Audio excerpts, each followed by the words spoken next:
Wolfgang Amadeus Mozart. I hope you enjoyed the A&E Network biography video on him. Mozart unfortunately lived a very short life, but he achieved so much during that lifetime.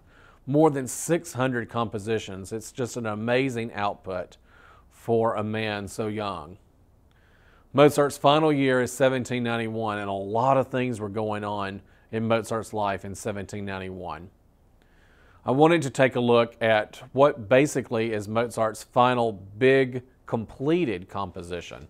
Of course, he was working on his Requiem at the end of his life, which he did not live to finish. But he did live to finish his final opera, his final Singspiel, the Magic Flute. In the spring of 1791, the impresario or the music director of a folks opera house in Vienna knocked on Mozart's door, giving him the story of the Magic Flute. He asked Mozart to consider it and to think of him as the leading comic character, the Papageno of the storyline. Well, Mozart wanted an advance salary for this. Of course, as you know now, Mozart really struggled with his financial situation. So Constanze wanted to throw this guy out when he said, I can't offer you an advance salary, but I'll offer you portions of the ticket sales once the opera is up and running. Mozart allowed the guy to stay and started to talk to him about the storyline. And he was very intrigued by some of the ideas within the story because of something that was going on in the Viennese society at that particular time. The Empress Maria Theresa, who Mozart had known since he was just a child, was threatening to do away with an organization that Mozart and his father both belonged to. And this organization is called the Masons. You might have friends and family who are involved within the Masons or the Order of the Eastern Star today. They're more like a fraternity where you have to go through an initiation process to join with the group, and then they gather together and hang out and also do some things in their particular town to help out, kind of a service organization. But back in the day, the original Masons felt that they were the ancestors from the Bible who had built King Solomon's temple. And so the Masons were very much into mathematics and architecture. But they were an all-male organization. And so that's what threatened the Empress. And so she was very concerned about this group, and she wanted to abolish them. Mozart wanted to send a message to the Empress to basically leave the Masons alone. In this storyline, the leading evil character is a lady, and the lady's name in the storyline is the Queen of the Night. And so Mozart kind of used the makeup artist to make her up to look like the Empress so that the Empress would kind of get the message. Well, the Empress did, and she nearly threatened to close the productions of the Magic Flute. So Mozart was pleased he had gotten his message across and told the makeup artist just to do something different now, and so the productions were able to continue. The Magic Flute debuted on September the 30th of 1791, and then it ran through October and November. And it was a huge success. I love the statement from the Mozart biography video from Antonio Salieri. Salieri said that it was a wonderful opera. He offered effusive praise was the term that was used in the video. And so everybody loved this opera. And so money was coming in. But what was it used for? Because as you know now, Mozart didn't even have enough money for a proper burial.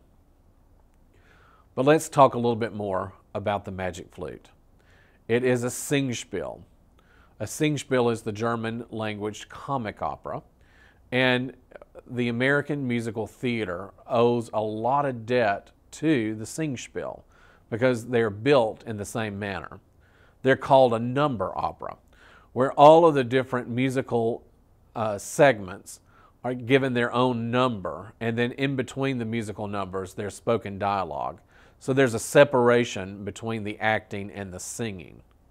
Well, this is going to be something that's alarming for a couple of opera composers in the Romantic period, but for this particular time at the middle part of the classic period, this is what we're using.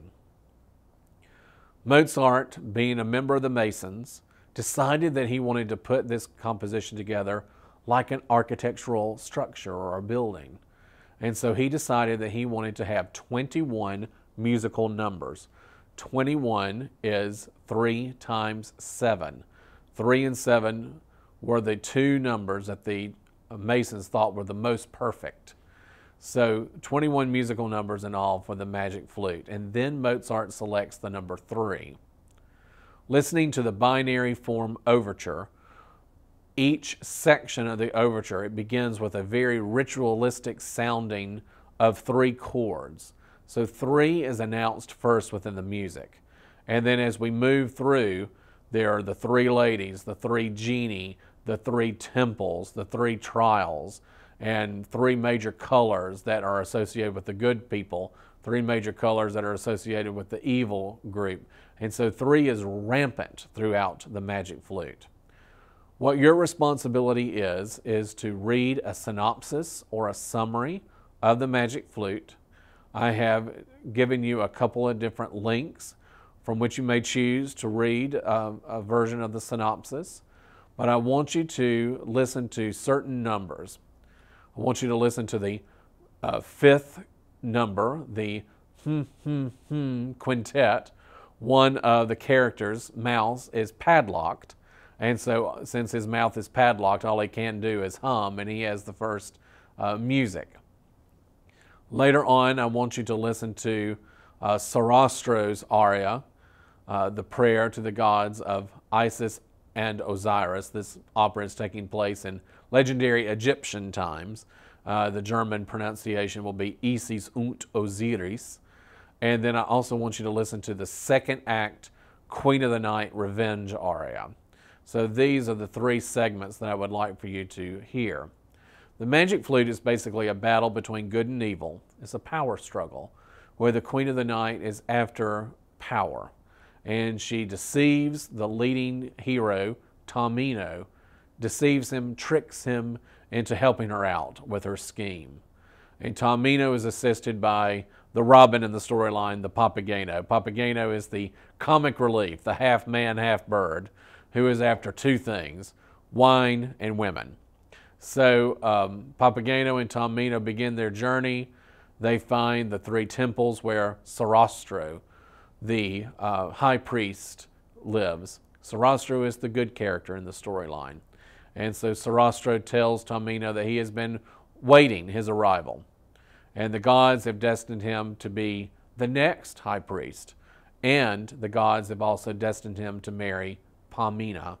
Pamina is the daughter to the Queen of the Night. As you were watching the Mozart biography video, they kind of talked about the Magic Flute through the eyes of the character of Pamina. They said that she has to grow up a lot in this opera, and she certainly does. So in the 2nd act, we have the 3 trials that they go through, the trial of silence, fire, and water. Papageno is not successful, but Tamino is. And Tamino is able to get through the trials because of the gift given to him by the Queen of the Night. Can you imagine what that gift is? Well, it's the Magic Flute. And the Magic Flute is presented to Tamino in the quintet. Well, Papageno is also rewarded too, but his story, again, the comic relief, he does not make it through the first trial, the trial of silence. In that trial, he talks to a statue that comes to life. And the statue tells him that she is an 18-year-old young angel who is his girlfriend. And Papageno is just completely confused by this. And eventually, though, the statue shows herself as this young Papagena, half girl, half bird bride for Papageno to call his own. And so the final segment that I would like for you to listen to is the Pa, the duet between Papageno and Papagena when they are finally united. The gift that Papageno is given in the quintet is the magic glockenspiel, or the magic set of bells, and he uses the bells to find his wife. So these gifts by the Queen of the Night are her eventual undoing. She is not going to be able to claim ownership of the object that she desires. And that object is the mighty magical orb. The mighty magical orb looks like a golden sun or a golden sphere, and whoever claims that has tremendous power. So the sun is associated with Sarastro, the good, the white, the red, the gold, these good characters, good colors. The evil, the Queen of the Night, she's associated with the moon, the darkness, and so the evil characters are usually clothed in black or silver, shimmering greens, dark navies, things of that nature. So this is a wonderful opera, a wonderful first opera, and it all revolves around the Enlightenment.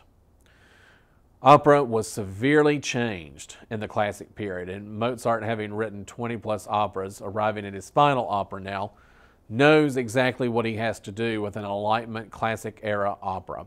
He has to give his audience a morally uplifting message.